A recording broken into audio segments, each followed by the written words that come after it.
Hey, welcome back here to another episode of Heavy Rotation, a tribute to Cleveland metal and beyond. We got Ron D. Rock on the show tonight. What's up, brother? What's up, man? Hey, thank you so much for being here. This is a really cool show. A cool new, we'll say, addition to this show. First time having someone on. Well, maybe we'll get into that. I'm sure you've played in some bands and stuff, but where we're not specifically interviewing a band, as it were, but the highlight is really on this production software for drum programming and amp modeling, specifically geared towards metal, different genres of metal, thrash metal, death metal, etc., hardcore, punk, all types of like heavy and hard music. So yeah, really cool to have you on the show, brother. And hey, thanks for having me. Yeah, man. So first and foremost, man, let's sort of, I think it'd be cool to start with like what's most currently going on, and then we could sort of walk back through the history and the development of your company, which is called Loudstakk, Loudstakk. Get it straight, right? Yep. Mm-hmm. Where I know you just released something today. I thought I saw like what's the yes, we did latest release for Loudstakk? Yeah, so today I released something that I wasn't necessarily planning on releasing today, but being the small dude in the independent circuit, you have the liberty to do so. It's called Thrash 'Em All. It's an expansion for the still fairly young guitar ecosystem called True Rig, and so the true Thrash 'Em All, much like the title suggests, it's kind of aimed for the late 80s thrash metal tones where, just like the cover art says, the mids are scooped. So with the Mesa 5-band EQ, I didn't try to reinvent the wheel. I just kind of wanted to get like a one-click, if you want the thrash metal tone without overthinking every single component and the gain and the EQ and the cab or IR settings, and just load it up and start riffing, that was the thing. And got some other expansions in the pipeline. Might have something new next week. Who knows? Like I'm so small. I could release something tomorrow and no one's gonna care. No one's gonna notice. I try to the big release stuff with when True Rig first came out and realized like it's too small of a company to have any big releases. You just release them when they're ready. For sure. So yeah. So basically, it's not you haven't taken the approach of doing like hype posts like 2-3 weeks out. You sort of just like when it's ready, just drop it. I definitely try to do that with True Rig, and I think it was working for the most part. But that's the thing with the social media these days. If you're even watching this show right now, the algorithm might be showing you something cool instead of something that's AI. But and I totally just lost my train of thought there. But you can try and do like what the big companies like the Launch and the Smoke and Mirrors and the whole bit. But it just doesn't really. I noticed that on the release date when there was another software company releasing a similar product, I realized like everybody was paid up and all the influencers were. It's like, I would love to cover your stuff as well, but hey, I got paid by this guy to cover their stuff instead. So it, make of it what you will, but that's when I realized, I'm just gonna, I'll just work and release when I release, For sure, man. Less pressure. Yeah. Yeah, I think I don't know. I guess from my perspective, it's you see a lot of stuff like that. Like, well, here's how the perfect rollout plan, or like some they're gonna walk you through it, and this should be spread out over like a month.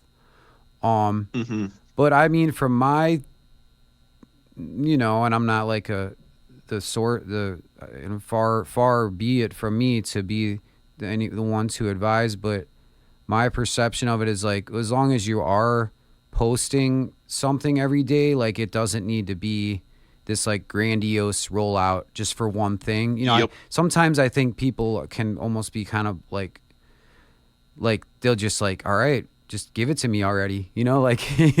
Yeah, there's actually a really I remember it was a couple of years ago. If you know the Irish folk band called the Chieftains, they announced that they will be announcing U.S. tour dates soon.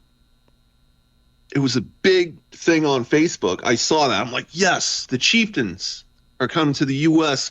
finally. I don't know, maybe they've been here before.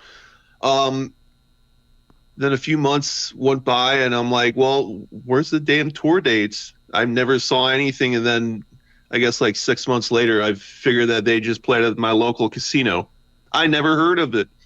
They never showed me the tour dates. So it's kind of, if you're playing, the textbook, the announcement of the announcement, you might actually miss the whole show. Yeah. I mean, it's like, yeah, it's just funny how things are, because, we know that that's just part of the game. Like, whether it's just you're promoting some show, the local band promoting a show, or you're like a huge corporation like Nike or something, like, we know that it's social media is we just have to do it, but yeah. At the same time, it's like that double-edged sword of, it's like, well, I don't want this to consume my whole life, and it's like, as smaller fish in the pond, as it were, it can, because you don't, like, though, like, it's like I said, like Nike or whatever, we want to say, like, within music, it's Sony Records or whatever, like, they have like they just have a specific team to do that, whereas so anyway, I commend you for, I know you've been doing this work for a while, and in other capacities, and now specifically, with your own company. So, as far as this newest release, it's, just for anyone that's sort of maybe new to this, or, like, it's an expansion pack, I believe. So, like, you would have True Rig, yeah. And then this would be like an add-on to it, I guess, right? Yeah, that was the whole idea behind True Rig. Was kind of like, I wouldn't want to say like a Kemper in a software, because that would be an incorrect use for it, but kind of like an ever expanding tonal library, I think, instead, because you can twist my arm and I will eventually say it's an amp sim, but I really do want to put up a fight and say it's not an amp sim, because I feel it's very stripped down, where amp sims typically have a lot of like stuff, and bells and whistles and the whole stuff. So it's like a dumbed down library of just like, give me a 70s rock tone. If you don't care exactly what goes into it, you just care about how it feels and what comes out of the speakers, then that's like the True Rig. But I do want to expand it without people having to like download a different plugin every time they want more sounds, because The longer I do this, it's like if there was a brain to MIDI or a brain to audio converter, that would be the easiest. I just want to make it as simple as possible. Not saying that I don't understand the technical aspect, but it's like you can just get sidetracked so easily that if you just try to write kind of like Lennon McCartney. Hate to say it, but I mean, it still applies to a lot of stuff. Like just ideas pure, don't alter them with EQs and fancy plugins. You typically walk out with a better product at the end. Yeah, I mean, I can definitely appreciate that. There's a real, with something like, just thinking about like effects pedals or something, something like I have stomp boxes, and then I have a Line 6, like not the full Helix, but the HX. And it's like, yeah, it's really cool, man. But man, it's like I just want to play, man. I don't want to mess with this thing all night. And there's so many. It's cool that it's there. It's like, yeah, if you really want to tweak all these knobs, but then it's just. Yeah, man. Like, aren't we here to like play, record, release some music? Like, not just like. Yeah. So that's really cool to hear that you're keeping that in mind. Yeah, I mean, if the gear and like how the tone came to be was more important than the actual performed piece of music, soundcheck would be after. The show would just be like, let's just get it over with, and I just want to hear your isolated freaking. I just can't wait to hear your Kemper profiles, man. It's just like, drummer, just shut up and don't sing, just play. Like it's the gear, or like I like to use this analogy. Describe the snare tone of 1,000 Miles by Vanessa Carlton. I bet you can, but I can guarantee that you will know the song and it's a banger. But that's where or Closing Time by Semisonic. Yeah. Okay. Yeah. Right. Tell me what the kick drum sound is like in that song, and if you can't tell it, then it's mixed right. Sure. Yeah, I think particularly with, I guess when we'll just say like with punk music, I mean, if you listen to some of these albums, well, like black metal for one would be, I mean, well, that's a bit of a blanket statement, but like, the more lo-fi sounding, or maybe better just to say like with like older punk music, like the Misfits, some of those guitar tones soloed out you'd just be like, what? Like, why? No. Yeah. And even like the way they're mixed, it's just like the cymbals are too loud. You can't hear the snare, but it's like, dude, these are like iconic songs, releases.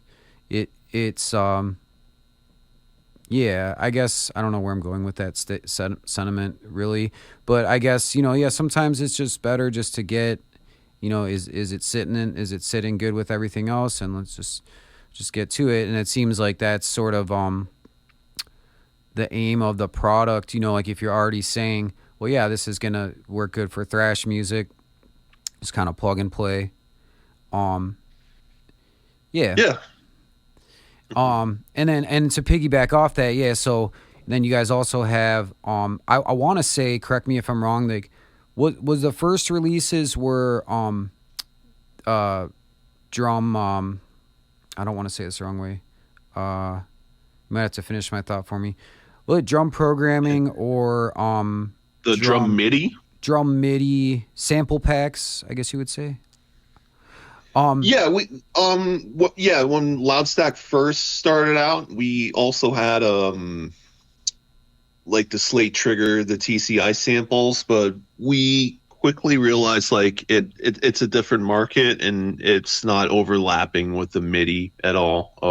So then we just focused on MIDI, and like you said, program. But yeah, is everything played 100% exactly like it is in the pack? No. So like I do edit the grooves, and some of the stuff I have to play at a slower tempo. Might have to like stack up the MIDI where it's like I do the hi-hat in the left hand, and then especially the Latin stuff where there's a lot of like independent like I just can't do that.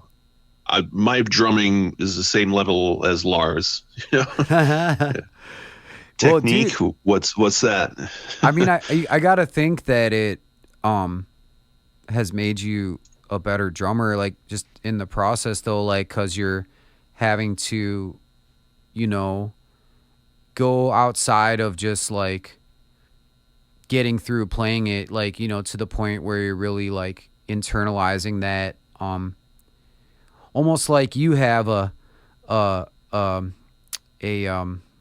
module in your head that you can pull from, like if you were gonna like Yep. hardcore whatever, this one with the toms, Yeah. and like where you could just pull from that and really like just on demand, or Yeah, and it's funny you mentioned that. That's exactly how it works for me. I can't do. I discovered rudiments like 2 years ago. I don't know, like the paradiddles and stuff. Like I warm up like that. I've noticed I have to edit a lot less crap out of the master MIDI file afterwards if I'm like all warmed up. But yeah, it's to me it's all like and I have that loop playing in my head all day. I wish I could silence it. It used to be a little bit easier when I was still drinking. Then I would just get blackout drunk and then there would be silence. But I've 9 months sober now, so it's just the loop gets a little bit longer. I feel it's not as short as it used to be, but it's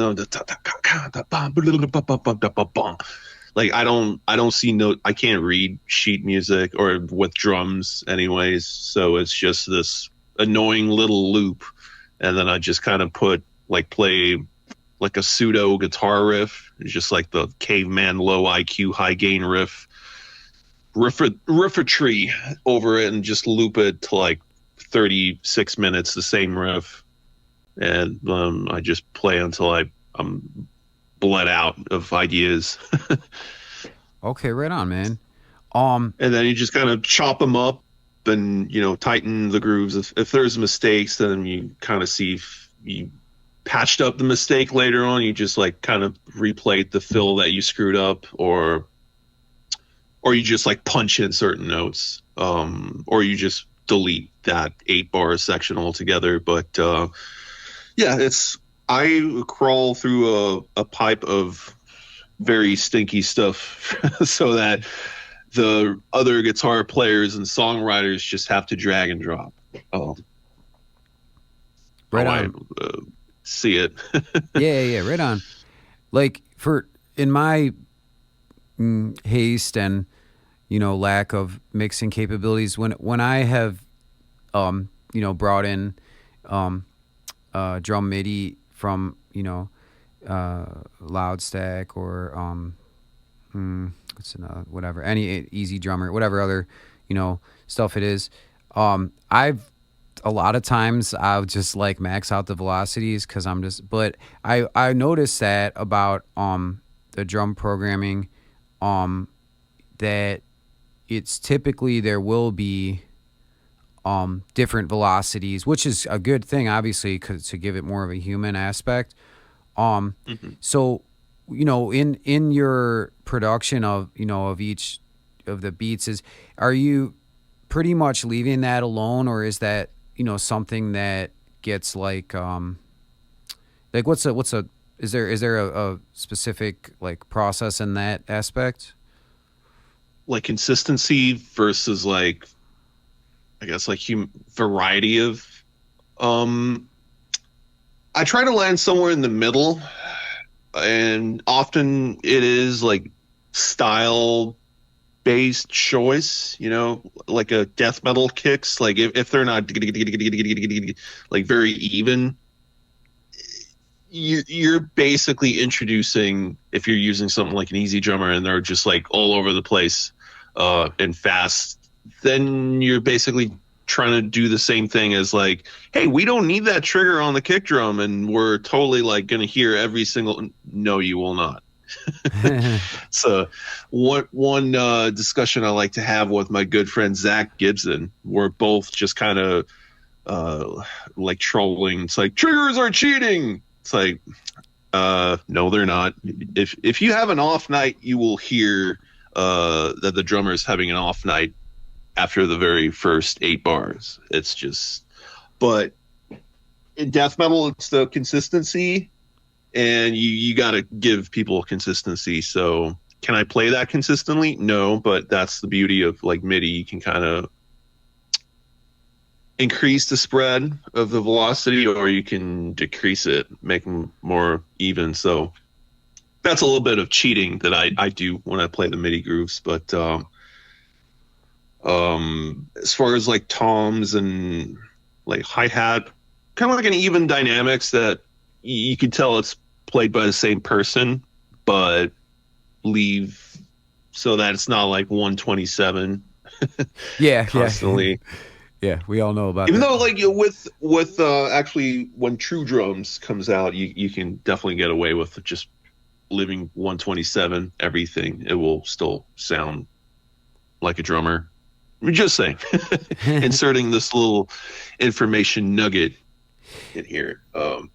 Yeah, well, I mean, what I do now is I'll like, I don't know. I guess I was just interested to ask that because I'm always like, well, I should just mix this in better. I mean, it's a demo a lot of times anyway, but like, yeah, I'm like, I'll make it all 127 and then I'll use Logic because usually I'll be dragging into Logic, and then or that's where it lives, I guess you could say. But yeah, like then I'll randomize the MIDI in Logic. Like I'll set a range of like 115 to 127 or something. So I'm like not completely squashed. But like you're saying, yeah, I mean, maybe it's better if it's death metal, like maybe just set that range like 120 to 127, or like, some things should be a bit more maxed out stylistically. So, but that's, and then there's the other peak where it's like I haven't heard a single good like MIDI Metallica cover and the issue is this, because the dynamics are too even. Lars has probably like the biggest leap between the hard hits and the soft, like especially if you listen to Injustice for All, like it's just very percussive, and they're just like, it's got a very interesting way of playing that. So yeah, it's just sometimes unevenness is also a good thing, but not always. Yeah. No, I mean, honestly, I think it's,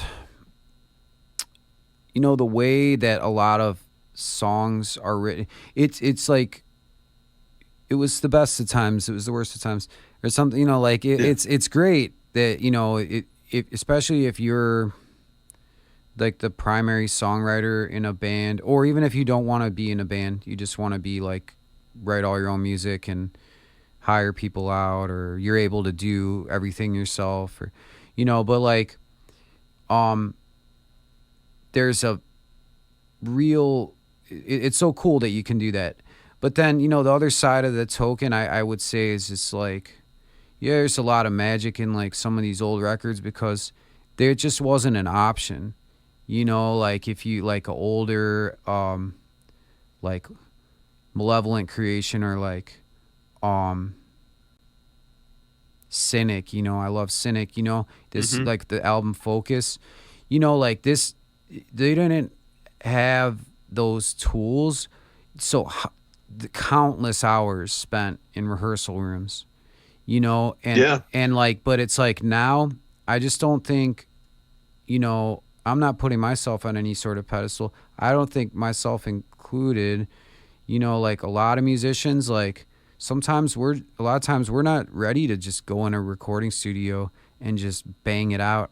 That's expensive, So it's very true, and that's exactly why I think I try to offer the services that I do. It's not so much to don't get a drummer, just get one of my MIDI packs and go F your drummer, because that couldn't be further from the truth. But my band, when I was still in a band, this is almost 15 years ago, we went to the studio that was really kind of known for it was like this Rice Records kind of metalcore that's really like the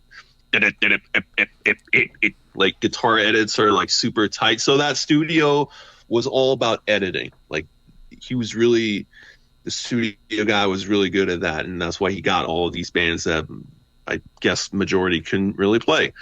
But we went there, and after like 4 days, we had completed every single guitar track on the album. We quad-tracked everything, by the way, too. So it was double the effort, and you had to get everything super tight. And he was like, how did you guys do that? It's like, well, because we recorded this album. This is the 4th time recording it.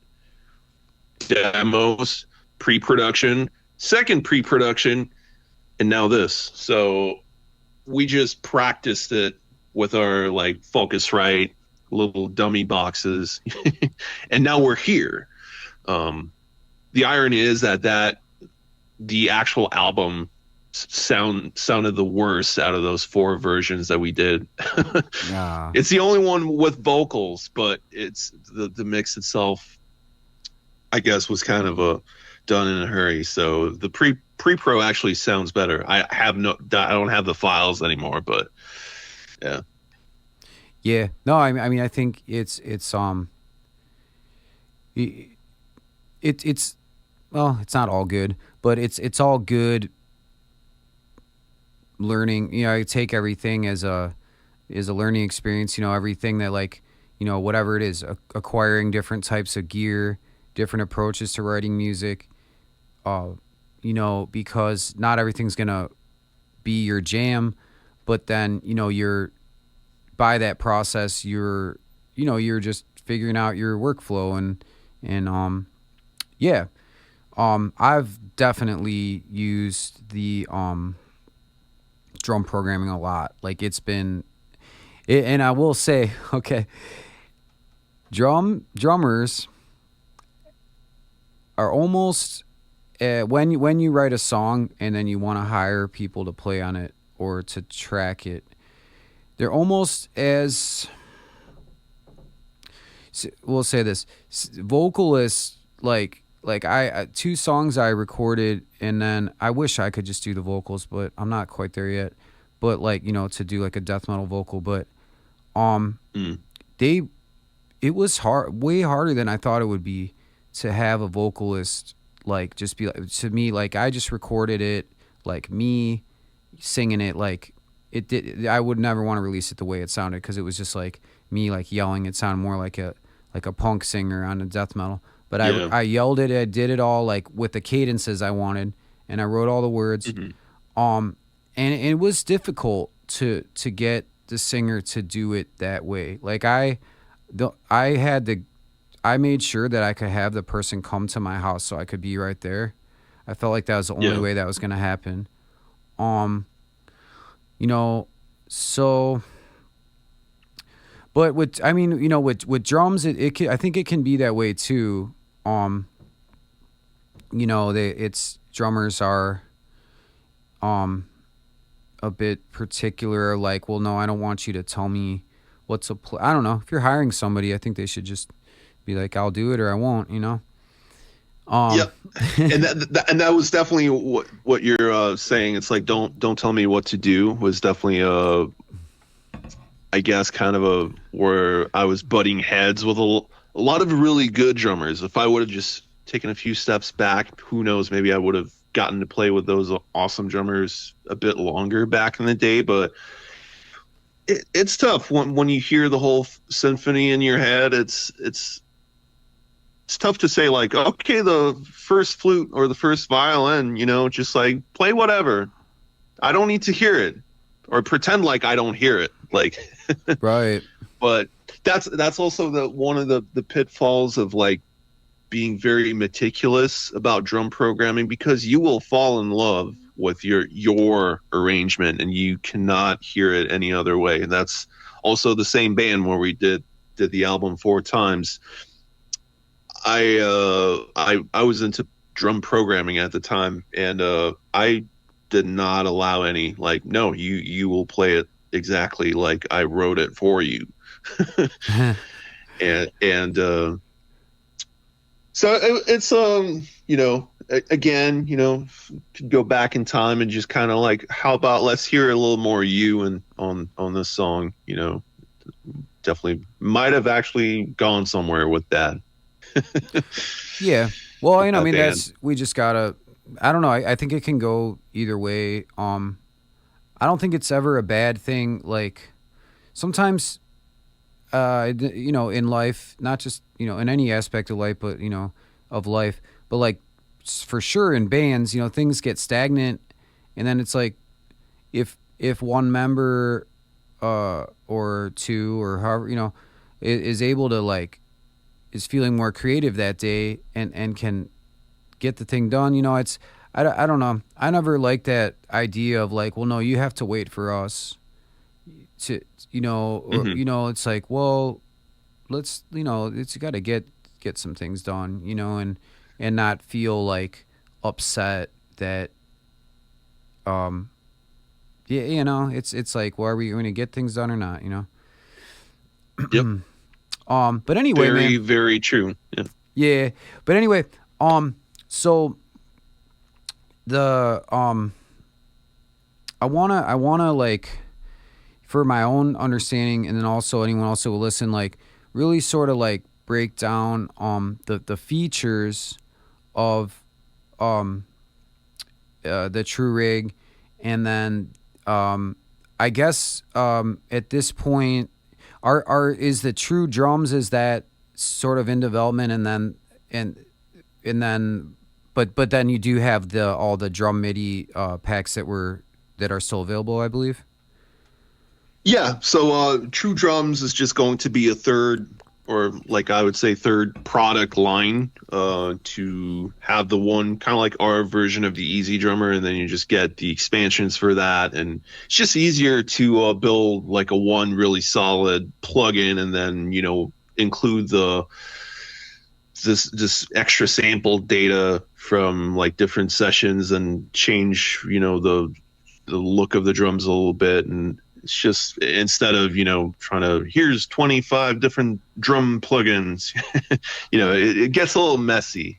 Certain companies, they like to do it that way, and maybe that works for them. I might be the minority, but for me personally, I like drums inside one plugin, guitar and whatnot. So, but yeah, True Drums in the development. We're looking for maybe a September or a Black Friday release this year. I will have the entire July to finish the rest of the drum sampling for True Drums, which is horrible. I wouldn't recommend it to anyone. And then True Rig is basically kind of like Easy Mix or the Tone Hub by STL Tones. Those were two kind of, and then the One Knob by Bogren. They were kind of the inspiration for this.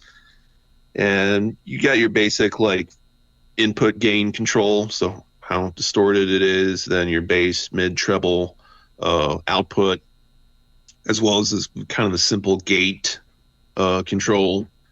And then the rest basically works. You just click on the browser, which do you want a lead tone, clean tone, rhythm, tone, bass, and then you basically just click until you find something that you can work with.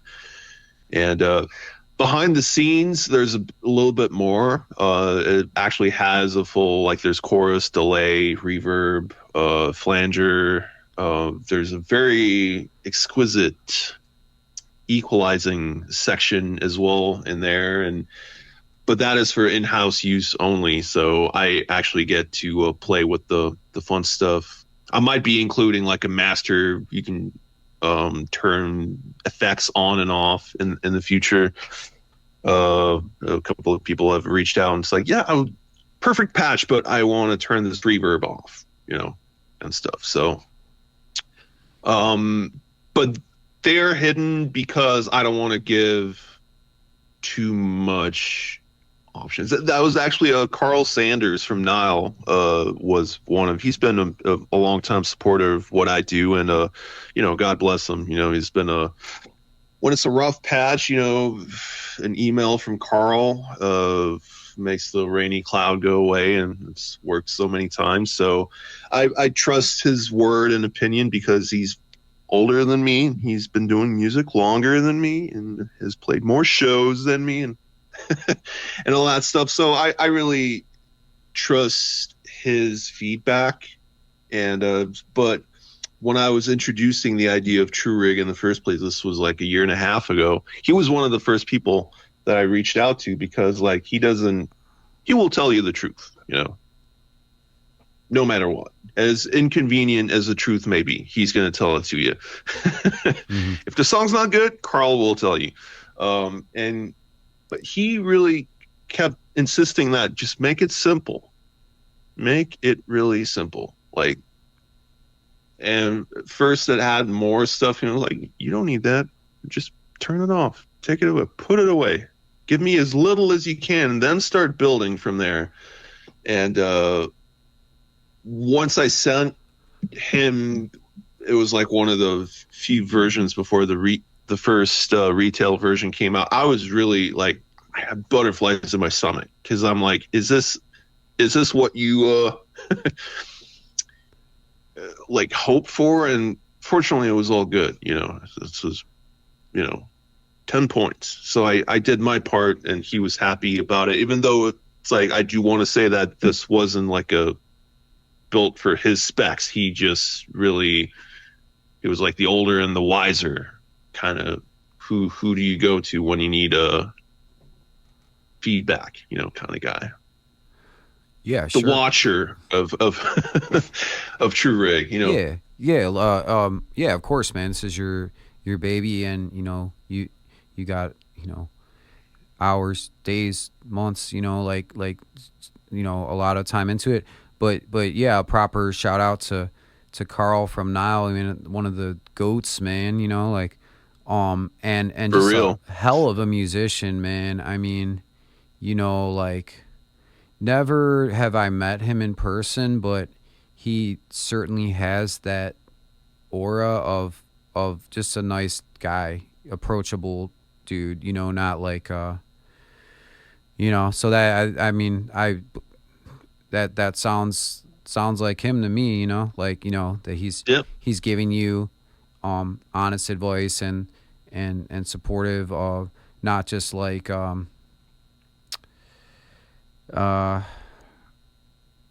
don't know what your experience is of it, but like, a lot of times I think people might just want the endorsement just to kind of like for clout, but it seems like he's sort of really like, going an extra mile for you. Yeah.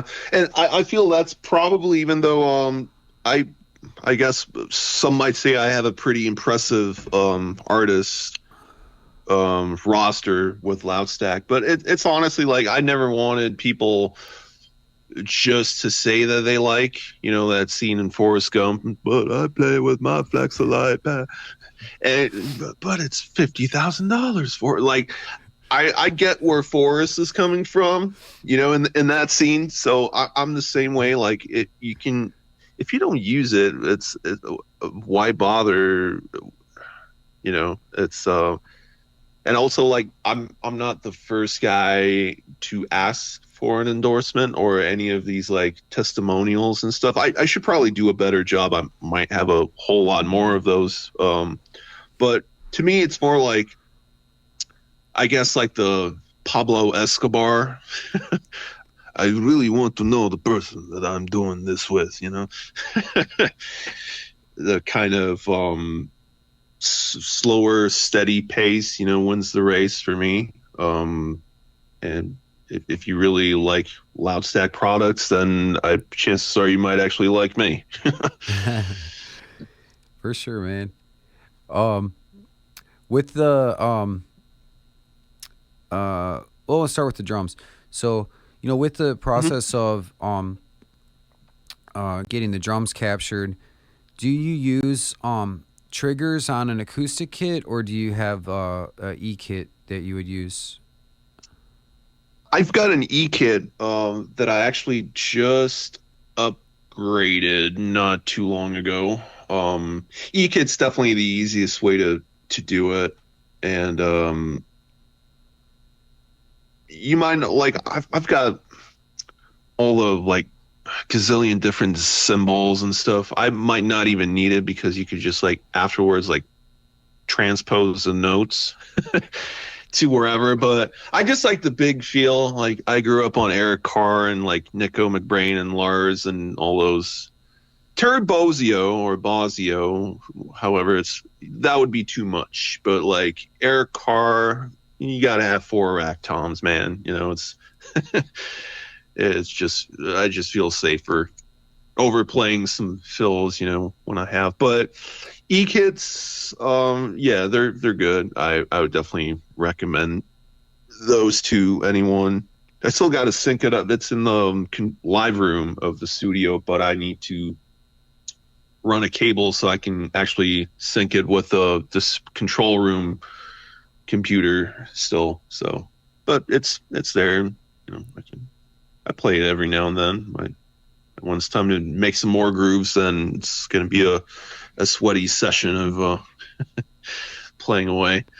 Yeah. Do you have like um a process of like we're like, well, hey, I'm about to lay down all the grooves for grindcore pack, or like, well, I'm gonna listen to a lot of Napalm Death this week, or or like, do you kind of like, do you have that like a a way of like getting in the zone, as it were? Doing a lot of drugs and just throwing your life away like a good grindcore musician.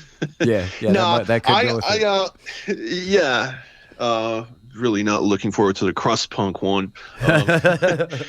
Nah, I try to me, it all starts with an understanding, and sometimes understanding, like in grindcore, I'm not the biggest consumer of that style, but I also I try to walk and talk like a grindcore, you know. I just listened to a song like Napalm Death would be a obvious choice. They kind of are the pinnacle of that genre, and I try to listen to like reoccurring themes in drums, like dun dun dun dun dun dun dun. Like, okay, that is it's probably pretty essential for this style of music. Without really with Ugertone, I would just like, oh, there's this cool signature drum groove. I'm just gonna play a crappy version of that myself. But nowadays, I try to kind of water it down to so that it would fit into more songs, you know, by taking those like signature things out of the equation. And so I just listened to a lot. And then, like I said, I just put on this pseudo guitar riff that kind of mimics the accents and stuff. Do like blah blah blah blah blah blah blah, like 36 minutes of the loop, however long I may want to play, and then I just play that one thing and kind of try to think of it in like 8-bar patterns, and then the next variation starts. And if I've been warming up well before I start recording, there's less crap to cut out. But if I warm up good, then it might actually be like, holy hell. Like it just comes out naturally. You still got to like tighten everything up. Like every 8 bars, the cymbal and the kick, they need to be 100% on the, because you can't chop it if there's like overlapping notes and stuff. There's still might be, you know, grooves here and there that have that, and it's impossible when you have thousands of files to sift through everything. But I have this process that I do, and with a little help of AI, it's just easier to like give me a script that I have this 36-minute MIDI thing, like cut it into 8 bars and name the files. You know, that's what I use AI for. The tedious, repetitive tasks like filing and that kind of stuff. So is it like when you say AI, is it like a feature within the DAW? I actually use Claude and Chat GPT, kind of in a first opinion, second opinion, and sometimes like I try to like, hey, you forgot this, and then they kind of speak the same language, whereas I'm just like, I just have this idea, I don't know how to implement it, and then those two will kind of like talk the technical aspects of it, and shoots out a script, and I just put in Reaper, and then it's like, whoa, whoops, yeah, it's almost there. Left those notes out, but something. But I don't use AI to create performance and then mark it as my own. I can do that, but I use it to free up a little bit of space from the cranium, from the tedious, like editing, chopping, organizing, naming. Yeah, I don't like those things at all. Those are stupid.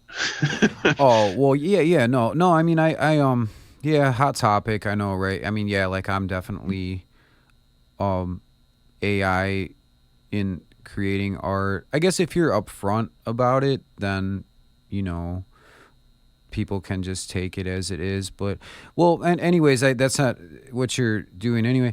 But I'm just really curious. Like, that's way over my head, honestly.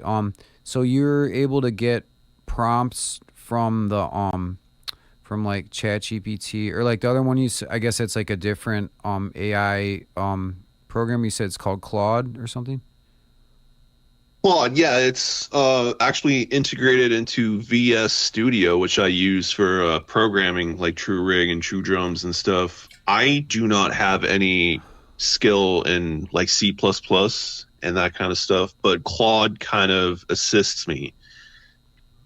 So, okay, people are asking, okay, so you're kind of like vibe coding, right? But I actually had a discussion with a colleague who's your fellow Clevelander, Dave Piatek, about it, and he said, no, you're not vibe coding, because you're actually like testing the features to make sure that they work, and if you go through the logic with it and correct when it's wrong, then it's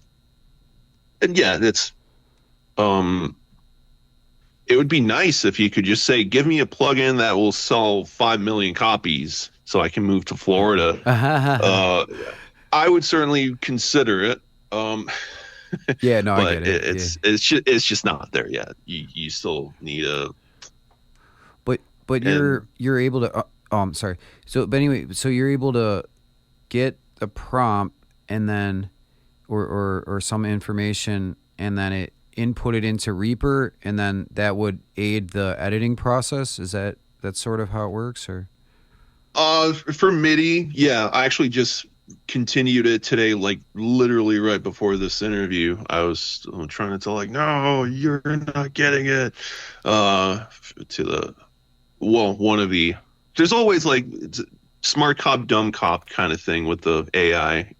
It rotates. Sometimes Chat GPT is the smarter one. Sometimes Claude is the smarter one. And I know there's Grok and different kinds, but those are the two that I use. And but I mean, anything. If anyone's like, I have ideas that I would like to implement, AI is there to really make those ideas a reality. Like I said, I didn't have any former experience in programming before I created TrueRig. You can certainly do it. TrueRig works. Does it work perfectly on every single computer in the world? No, but neither does anything. So there's still edge cases where it's like, you know what? Send me a screenshot. What are you doing? But but yeah, it's technology has come a long way, and just make the AI work for you, and not put AI to, or the other way around, where it's like, give me ideas for a children's book, and can you write it for me and put it to Amazon for me? Like, we're gonna be drowning in that BS fairly soon if someone's not gonna do something about it. But creating plugins that actually involve idea or creating something, you know, I'm all for it, you know. Yeah, no, I think you know, nothing is purely evil and nothing is purely pure, however you want to say. Nothing is truly pure, because, you know, we can say, well, I'm not using AI, but then you go and you search something on Google, it's powered through AI. So, I mean, you know, you just have to draw a line, and you know, we're like dealing with people every day, unless you have the attitude of a child or like a angsty teenager. You know, like we're dealing with people that we don't agree with, like on a day-to-day basis. Like, you know, people we're friends with that have certain political beliefs, or they're very religious, and we're, you know, we're not, and we're listening to Nunslaughter and whatever we're doing. You know, it's just like, hey, but like, it's like, I'll still be your friend, man. Like, we don't have to agree on everything. I don't know. Very true. It's maybe I'm getting a bit off topic from the original, like the AI sentiment, but yeah, I think it's just sort of integrated into society at this point in time. Yeah, you can't stop it anymore. Yeah. Or we can put some like limitations to it, but as like Chat GPT to if not fully, at least partly replace Google. Like, hey, I am trying to make tacos or something. Can I use yogurt instead of sour cream? You know, if you ask that from Google, Google will not. Well, before they had their own AI, it cannot really give you that answer. But like a Chat GPT can. I'm not saying it's always correct. I had a dead cactus. I sent a picture of it, and it was like rotten. It's like, no, it is just dormant. I'm like, no, it's dead. Yeah, it's sort of like having a friend that thinks he knows everything, and he may be able to tell you how to you know, change your oil, but you know, you don't want him.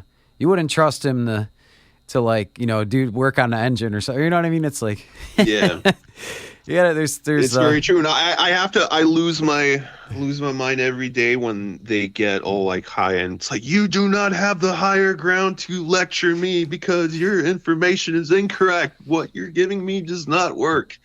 So it's after 3 weeks off, getting back to work today and having to deal with that, it didn't take very long for me to no.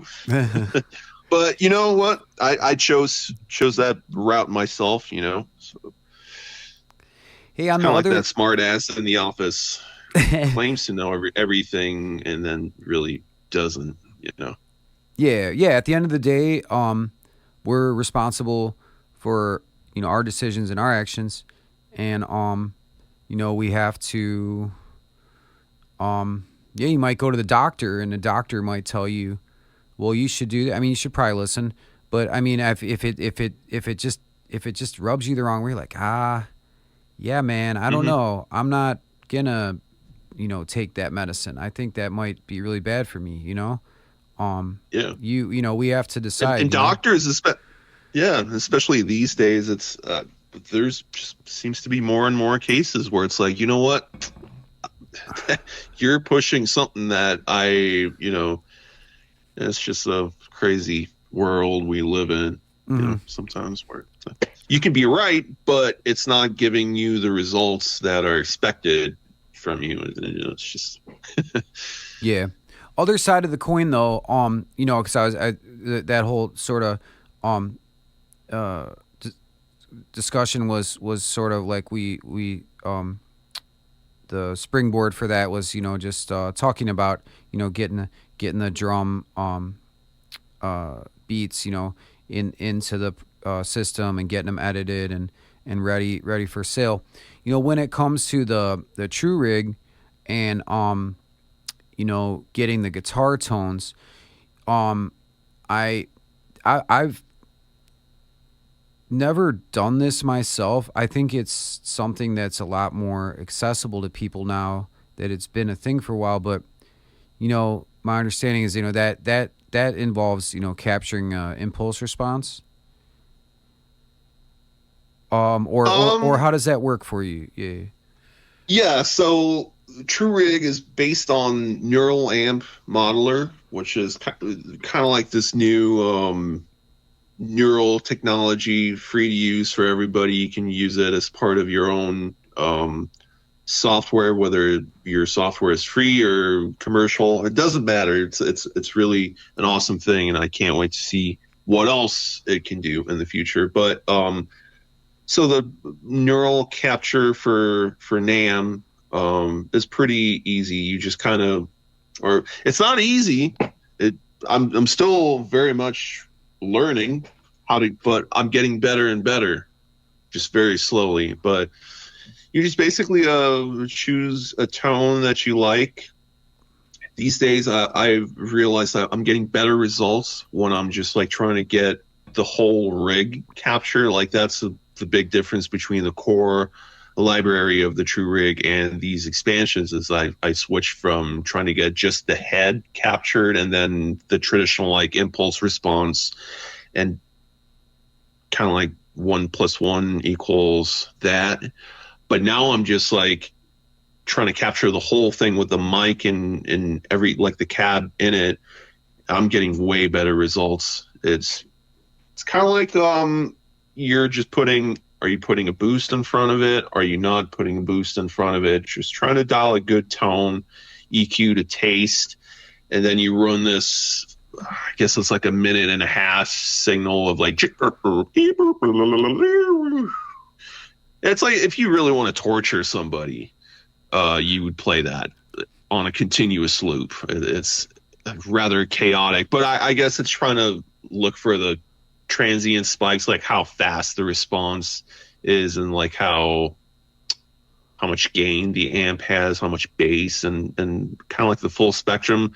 That's the fun part. I don't really care how the training signal works. I just know like if I put that through whatever amp, it's gonna sound awesome. And then I do the full True Rig, which has all the bells and whistles, adjust a thing or two, and then have my own little apps where you just kind of export it and then you install it on the True Rig and boom, have fun, click and play. Right on, man. Yeah, I still feel like it's still kind of over my head, like. So when you're capturing well, I don't want to misconstrue this. So you're using the neural what is it called? Neural NAM. What does that stand for again? Yeah, Neural Amp Modeler. Oh, Neural Amp Modeler. Does it differ? Yep. Is that loading an IR or is it a different? Is it a different concept or different technology or? It does have an IR loader built into it, but it's slightly different from like the cab capture, the traditional like impulse response capture, where the impulse response just had like or whatever. Some might even just have the short to get their tones, but I don't know. Like maybe I'm dumb, but I never really had much luck with the traditional IRs. They just kind of sounded like really hollow and like out of phase and whatnot. Like if anyone ever bought Ugertone impulse response packs, like those are basically polished turds.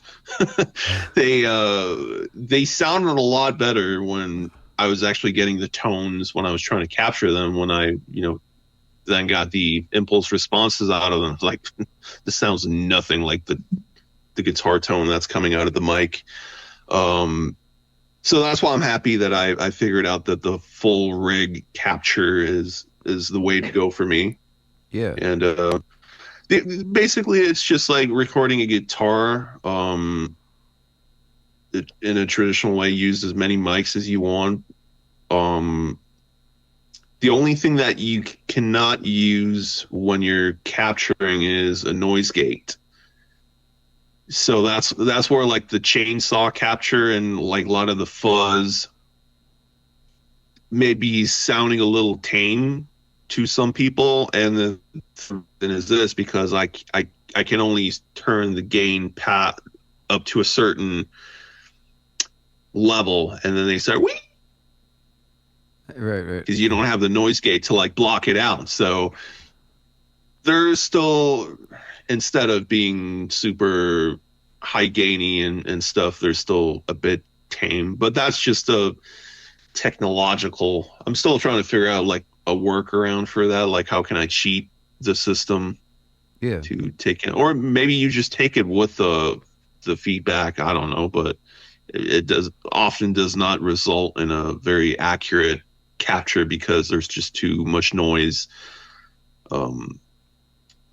But I've Stephen Atkinson, the guy who created this lovely piece of technology, he understands the ins and outs, and I'm just a passenger on the ride, and I really enjoy the results, and it's kind of a fun project to do. It's I'm going to be starting a project called Southern Sludge. Excellent, man. Tomorrow. So you're gonna be listening to a lot of Sammy Crowbar. Pierre from Acid. Yeah, and actually, I reached out to Sammy Pierre from Acid Bath. I figured who would know how to dial a sludge tone better than him. So I'm just like, hey, like, what are you listening to in a tone? And he actually, he's a follower of Loudstakk, so he answered me back maybe 5 minutes later. Wasn't expecting that quick of a response, but he just told me a couple of useful tips, and we'll see how it plays out tomorrow. Excellent, man. Yeah, that's rad. I met him for just a second outside of the Foundry. At the show that was. Oh, it was so interesting. Okay, so I have some friends here that had a little your video froze up there. I'm not sure. Might have to restart it. Hopefully, I'm just gonna keep talking for the sake of the interview. Oh yeah, we got you back. Oh, there we go. Yeah, it just froze up for a second. No, I have some friends here who, while Acid Bath was not reformed like they are now, they made a tribute to Acid Bath, and it went over really well. Like they wouldn't play a ton of gigs, but they would, when they'd be like, well, we're gonna do the whole album of Kite String Pops. We're gonna do the whole Pagan Terrorism album, and it right. The shows would sell out every time. So, from them doing this, it had the approval of, Sammy and Mike Sanchez. I believe I'm saying that right. Yeah. So, I don't know if like Dax Riggs was hip to it or whatever, or was knowing about it, but anyway, those guys were there. Sammy and Mike, and then like came up on stage and played some songs with them. They were here in Cleveland. Nice. Yeah, and then I guess that happened in some other places too. So yeah, he was super cool. I had a Master shirt on. He's like, yeah, Master, man, And I'm like, yeah. I'm like, yeah. So that's rad. Yeah. I think that'd be a good thing to touch on, is just like all the different packs that you have out, for True Rig, I think I don't have it. I don't have my iPad in front of me, so I could list them off. But I know you have like death metal, hardcore, punk. Like, what's would you want to touch on that for a sec? Yeah, still very much in its infancy. So there's the American High Gain 1 and 2, which I might turn into 3 and 4 once I get a certain piece of equipment. But the number one, it's a 5150, kind of like how I would use a 5150, which would be more like a Colin Richardson-esque, like Machine Head, and a lot of that like 90s early, like Andy Sneap basically, well, reinvented the 5150 in my view. So it's kind of like my take on the meat and potato kind of tones. And then the number 2 would be the dual rectifier, in which the same thing, you throw those two, 1 and 2 together, and you get this awesome high gain wall of tone. And it's got and both like have different boosts, so it's not just like the TS 808, but they all go into the same cab and stuff in the 1 and 2. Then I did a Line 6 Spider Insane.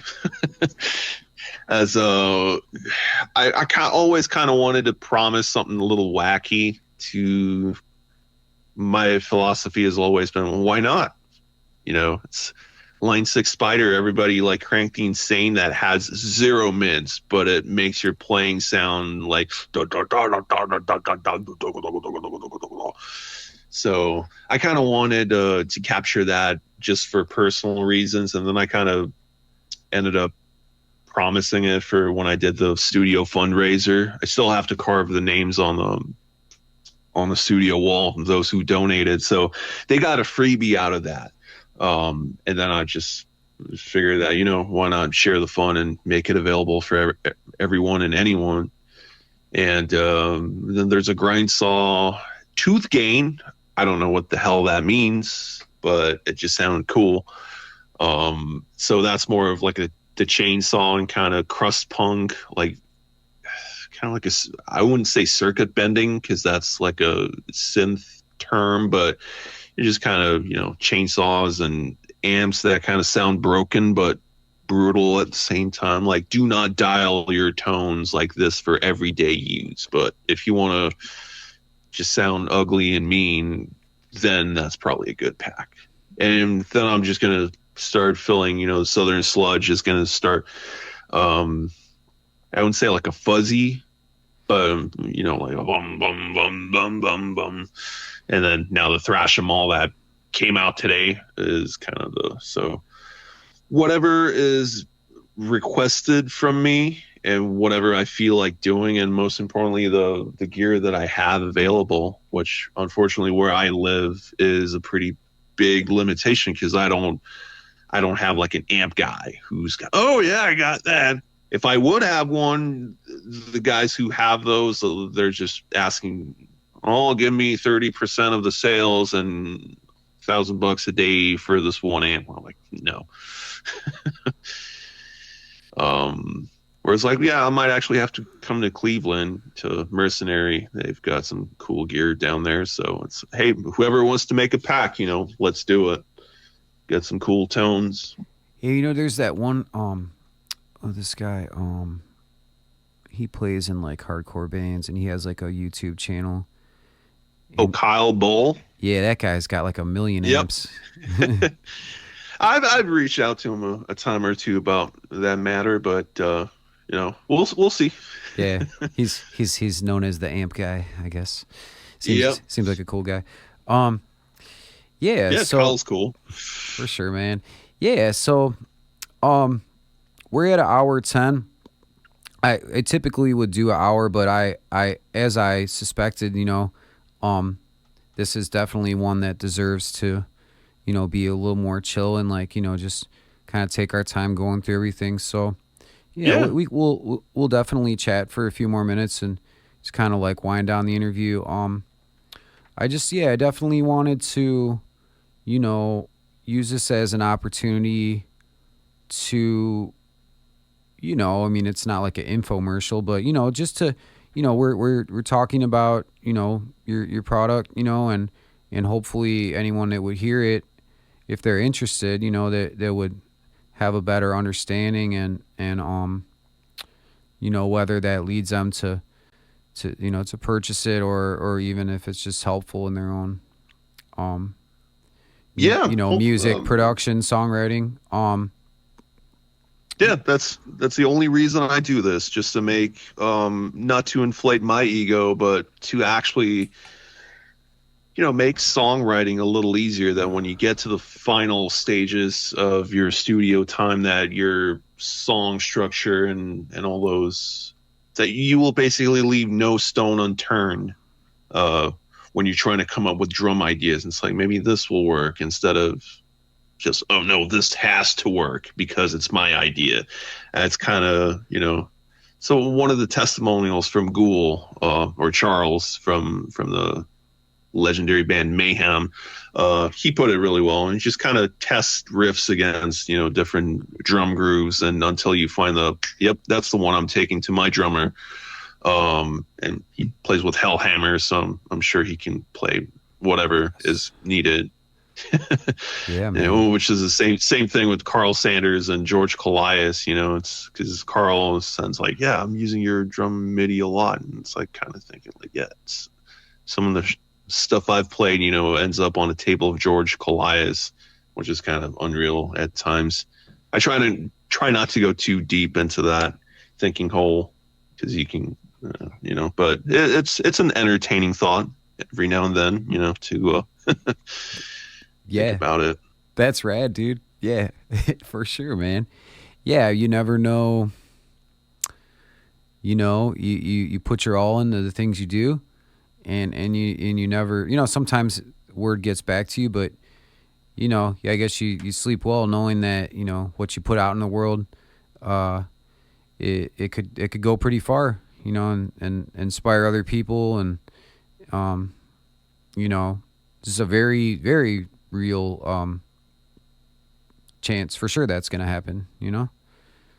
People that are using this stuff. I mean, it's been a crazy ride for since the inception of Ugertone, or back then it was called It Might Get Loud Productions, that I've been able to do. I've been blessed or lucky, or I don't know what the word is, but I've been fortunate enough to have this as my day job, and hopefully I get to do this, because Huey Lewis had a quote on their Facebook page, and it was a few years ago. It's like, would you say music is a good, something like, should you pursue music as a full-time? And he said, if it's the only thing you want to do, pursue it as a full-time. If it's not the only thing you want to do, keep it as a dear hobby. And I couldn't agree more. I'm so bad with hobbies. This is like this is all I know. So I would be doing this as a hobby. And when I many years ago, when I was able to, like, hey, you know what? I don't have to go stock the shelves of that stupid store anymore. When I, kind of got into it full time, I just realized, like, yeah, I don't want to do anything else, And even though there's times when it just completely sucks, it's not fun, and it's all the accounting and accountability, for like financial accountability. It's not always fun. You're looking at numbers, and you know what? But for Ugertone, we were in one of the many deep holes that we eventually got to during my time. One was like, what are we going to do? Our sales are down the hill. And Crust Punk MIDI. That saved Ugertone. 2021, I would have to say. Sales were going like this. Ron comes with an idea, crust punk MIDI. That saved the company.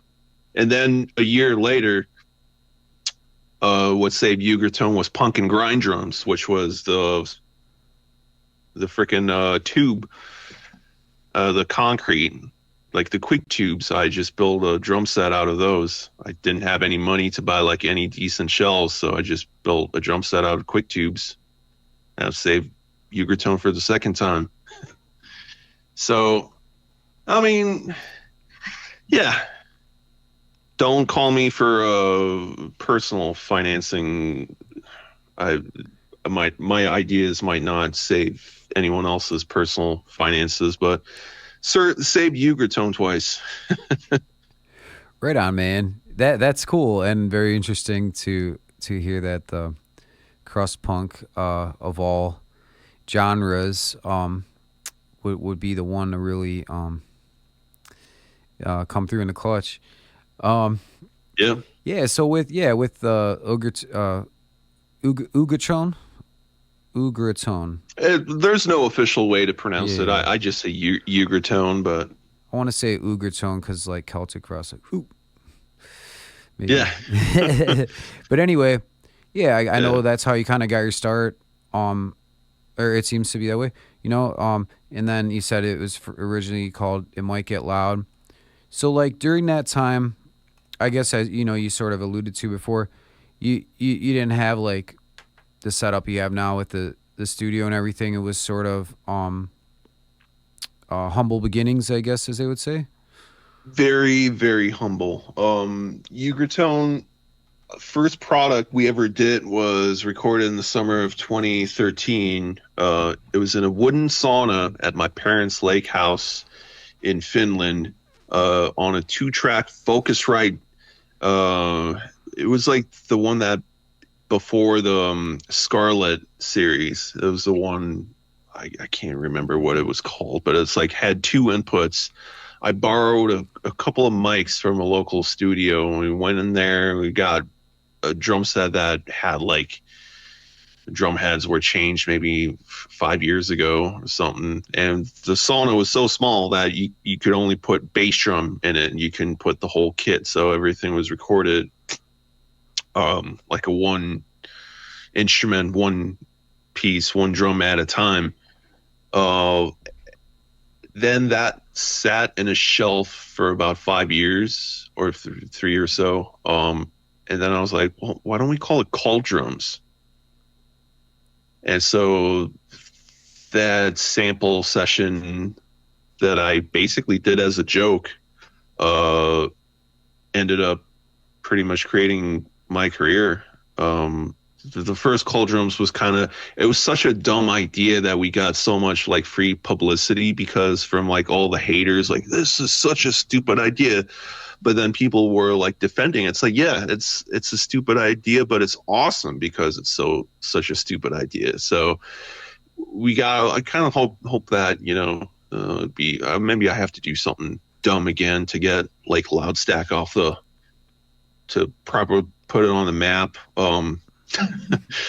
But yeah, Call Drums, just like a stupid idea, kind of launched the career, and then, you know, came out. And then when Call 2, second Cult Drums came out, it was recorded in my first proper own studio. It was recorded in my basement. They were doing renovation upstairs. Like, we're talking sledgehammers. The house was getting gutted.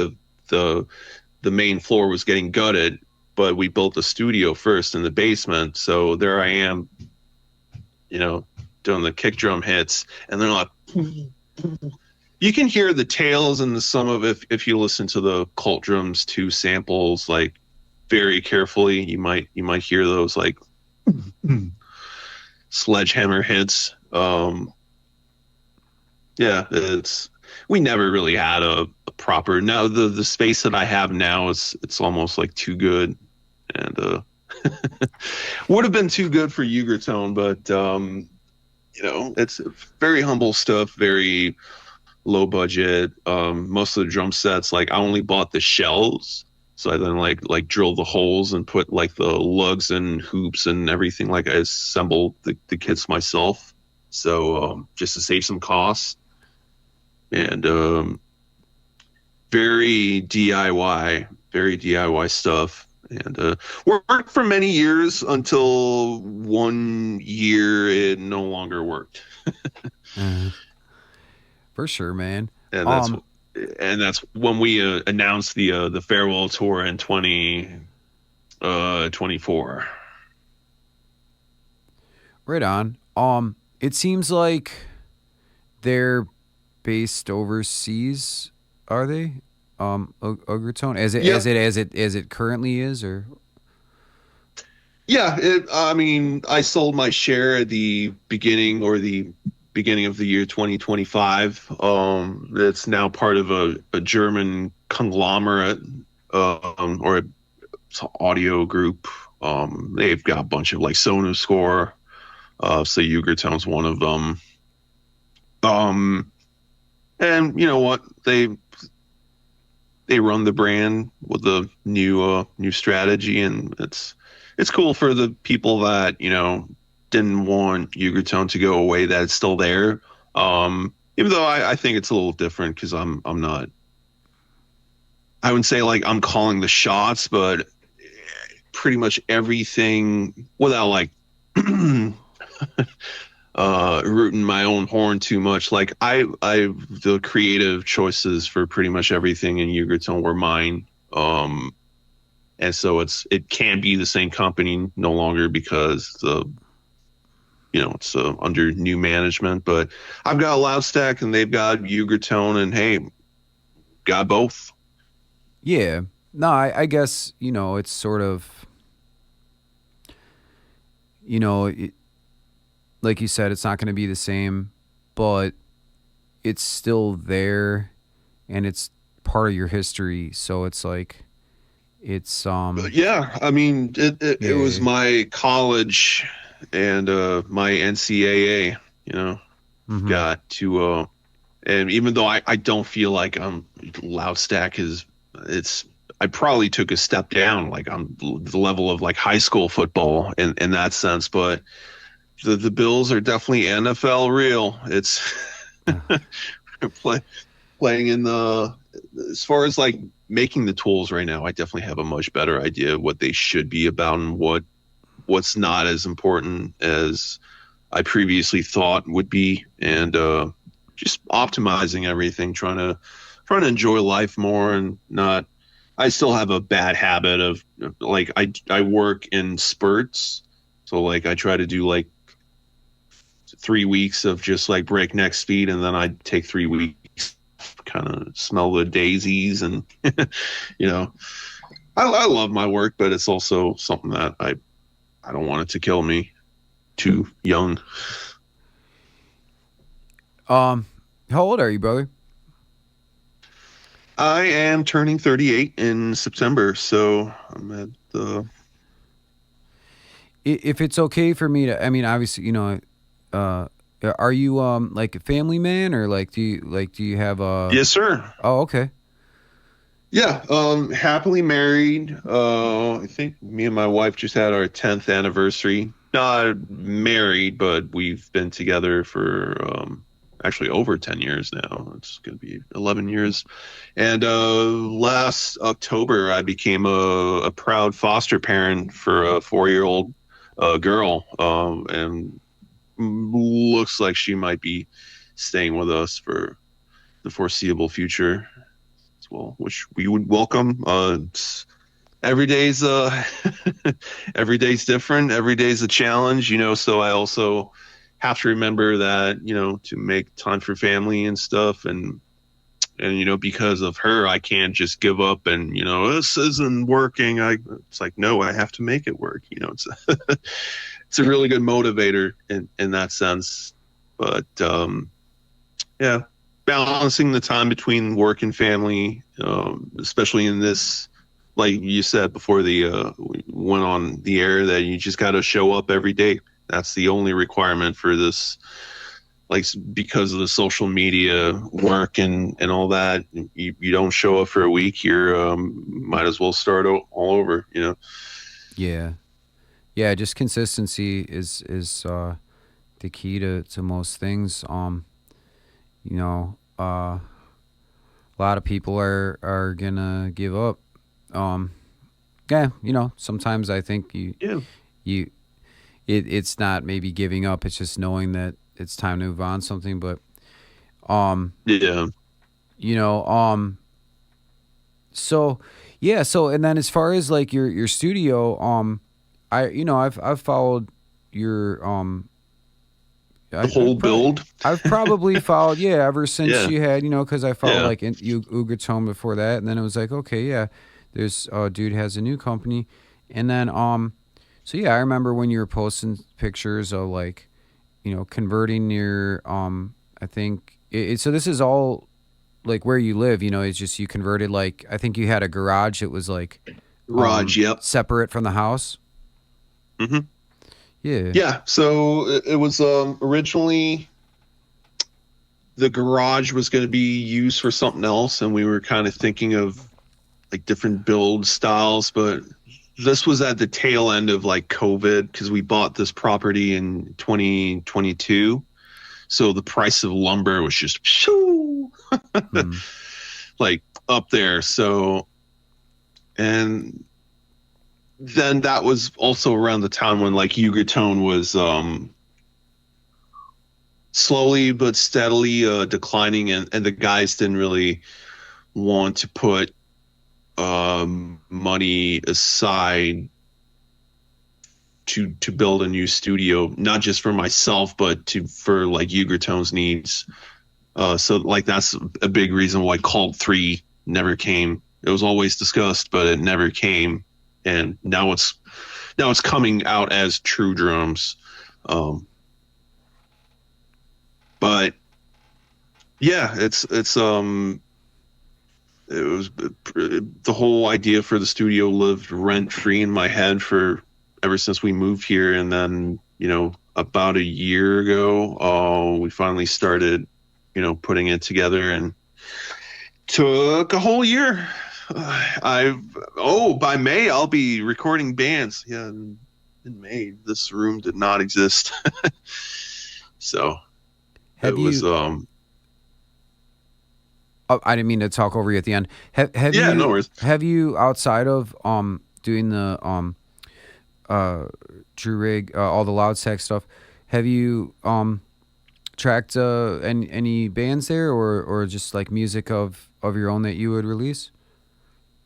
Eventually I would like to do record some bands. I think right now it's just a logistics kind of there's no toilet, so you kind of have to go take a leak behind the building and all that stuff. And so the control room is in it's kind of like one of those prefab utility sheds.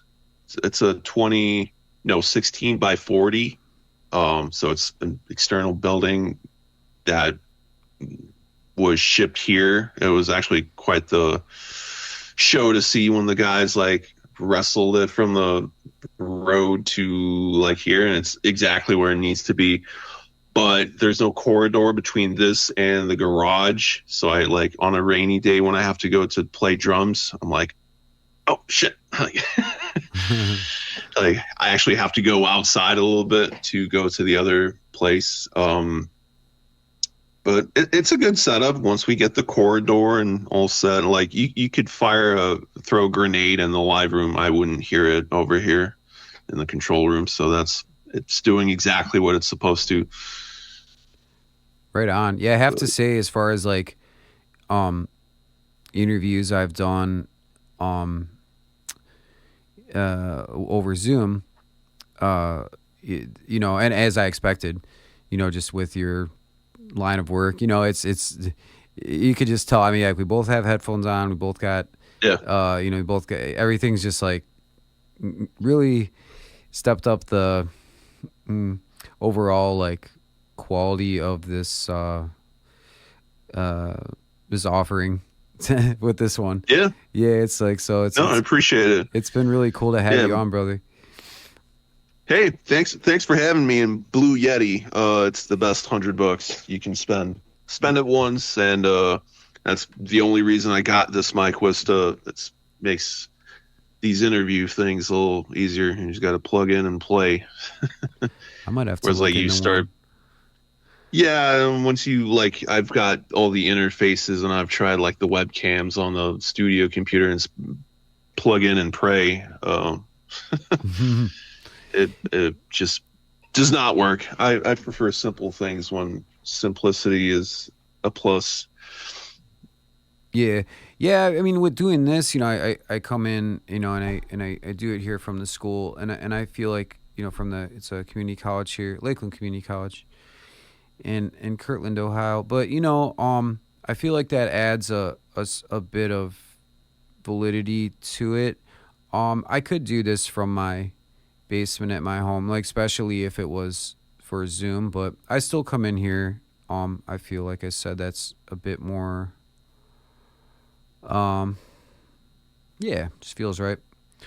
Yeah, I totally. 'Cause I used to have a, well, after Ugertone days of having the basement studio in the previous house, I scaled back to a bedroom studio, and now that I have this actual external studio building, it just feels like I come here to work. When I don't work, I go back to the house, so it's like the bedroom studios. It's a big mind game.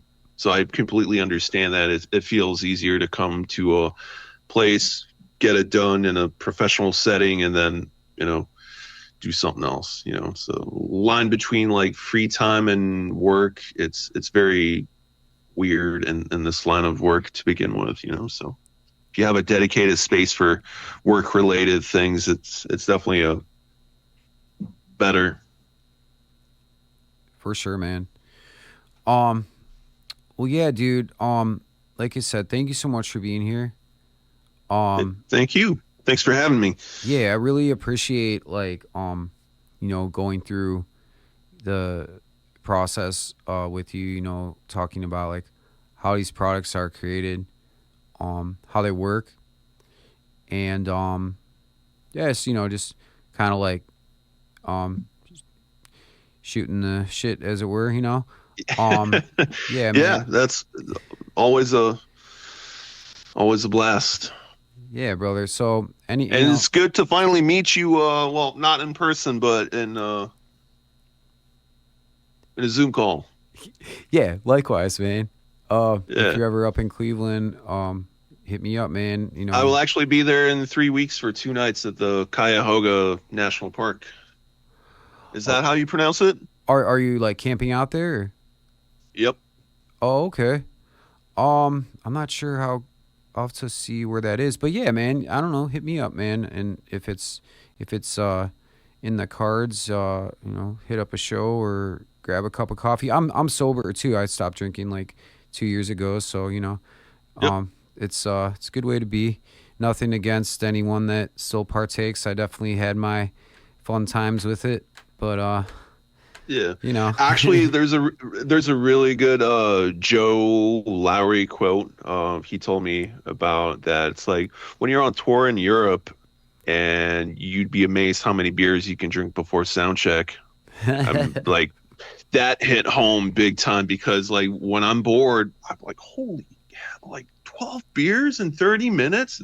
Well, not really, but like in a very short period of time, like I'm just pounding back beers, and it's like the more you age, it's like then the sillier you get. And I just had enough one day. It was last August.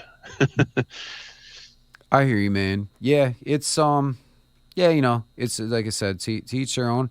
But I don't think it's anyone that make that choice. I don't think you could never argue that it's a bad choice. I mean, it's a good way to be, and especially yeah, you're dead serious about your business and pursuing it, and it's you know having a clear mind. Less days off.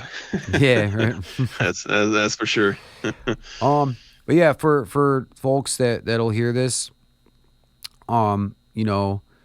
if you are if you are recording your own music, at home or even I know Noah at Mercenary Studios uses, stuff like this all the time. If you're a studio owner, anyone that's recording music, if you're not already hip to it, check out the Loudstakk. Give a follow on social media. Hit up Ron here. As you can see from the interview, very, very laid back, very approachable guy. So, just maybe artists that are interested in it and really want to rep it. Just reach out to the man here. I sincerely appreciate being here, brother. And hey, thanks for having me, man. It's always I live for this. It's always fun to talk shop and talk music and life in general. People should do that more. Yes, instead of arguing, just open up a dialogue. Talk to people. Yes, man. Focus on the things we have in common, because there's no one-to-one, right? Yep. So yeah, y'all, we're gonna wrap up the interview right now. And so I'll close it out for us, and then we can chat for another minute or so. But yeah, thank you y'all for tuning into the show. Tune in every Monday, 8 p.m. Eastern Standard Time, and y'all keep it heavy out there.